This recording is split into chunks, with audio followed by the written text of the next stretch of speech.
सगळ्यांनी हात वरती करायचे दोन्ही पण आणि मी तसं गाणं म्हणत तसे टाळ्या वाजवायच्या आणि ज्यांचे हात खाली असतात ते स्वामी बघून घेतील.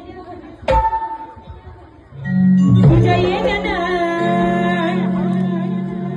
आई तुझ्या येण्यानं जीवनात सोने झालं ग.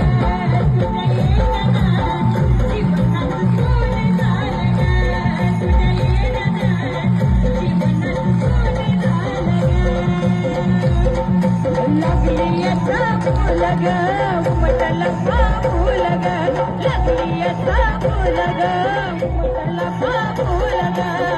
आई तू येणं केलं ग. आई तू येणं केलं ग. मागच्यांनी पण हात वरती करायचंय. सगळ्यांना स्वामींची शपथ आहे त्यांनी हात खाली असते स्वामी तुझ्या येण्यानं जीवनात सोने